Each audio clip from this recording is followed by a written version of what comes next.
नाज़रीन ख़बरुनि जो सिलसिलो अॻिते वधाईंदासीं। ख़बर शामिल कंदासीं। हैदराबाद में बरसात बैदि मुख़्तलिफ़ हंधनि ते पाणी बीहजी वियो आहे। 15 कलाकनि खां बिजली बंदि हुजण सबबि शहरी मुख़्तलिफ़ शहरनि में परेशान आहिनि।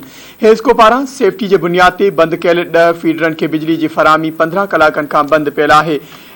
3 नंबर तलाह घुरुंग चौक, फ़कीर जो पेड़, क्लाथ मार्केट, वहदत कॉलोनी ऐं ॿियनि इलाइक़नि में बरसात जो पाणी नेकाल न थी सघियो। बिजली बंदि हुअण सबबि शहरी इंतज़ामिया खे पाणी नेकाल करण में मुश्किलातूं अची रहियूं आहिनि।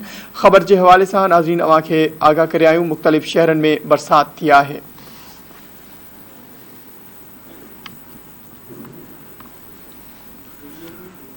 नाज़रीन ज़िक्र कंदासीं ख़ैरपुर जो त ख़ैरपुर में तेज़ हवाउनि ऐं बरसात सबबि दुकाननि जूं छितियूं ऐं भितियूं किरी पयूं, जंहिं सबबि दुकानदारनि खे लखियों रुपयनि जो नुक़सानु थियो आहे।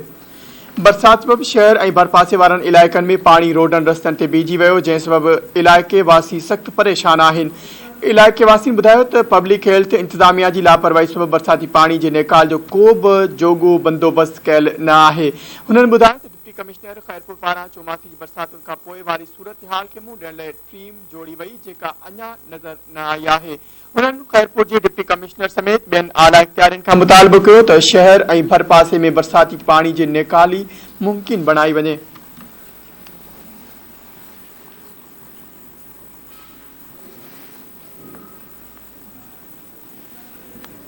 काछी ऐं खीरथर जी जाबलू पट्टी में वक़फ़े वक़फ़े सां बरसात जो सिलसिलो जारी आहे। नयूं वही आयूं आहिनि। नई गाज 15 फुट वही आई। केतिरनि ई ॻोठनि जो जोही सां शहर सां ज़मीनी राब्तो कटिजी वियो आहे।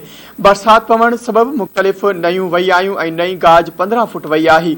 नई गाज में 15 फुट पाणी अचण करे ड्रिगवाला जे आसपास केतिरनि ई ॻोठनि जो जोही सां ज़मीनी राब्तो कटिजी वियो आहे।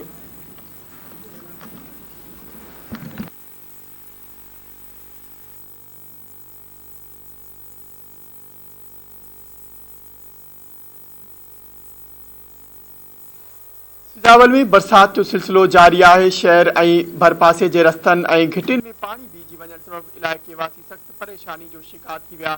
शहर ऐं भरपासे में सेवरेज सिस्टम नाक़िस हुअण सबबि गंदनि नालनि जो पाणी बि रस्तनि ते घटियुनि में बीहजी वियो आहे।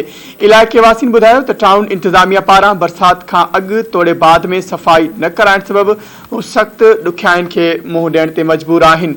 मुतासिर इलाइक़े वासियुनि आला इख़्तियारनि खां मुतालबो कयो त सिजावल ऐं भरपासे में रोडनि रस्तनि जी सफ़ाई कराए इलाइक़े वासियुनि खे सुख जो साह खणणु ॾिनो वञे।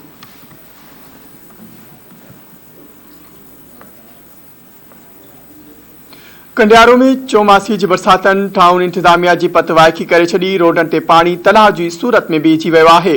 मींहुं पवण सबबि शहर जूं घिटियूं ऐं बाज़ारूं तलाउ जो ॾेख ॾियण लॻियूं आहिनि। मींहं जो पाणी नेकाल न थियण सबबि ईद जे मौक़े ते शहरी तोड़े दुकानदार सख़्तु परेशानी में मुब्तला थी विया आहिनि।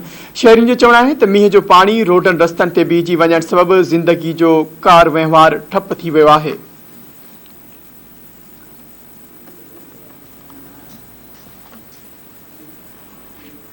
बलोचिस्तान में बरसातुनि तबाही मचाए छॾी आहे। मुख़्तलिफ़ वाक़िअनि में 42 ॼणा हयातियूं विञाए वेठा। चौमासी जी बरसातनि दौरान फ़ौतगियुनि जो अंग वधी 80 ताईं पहुची वियो आहे।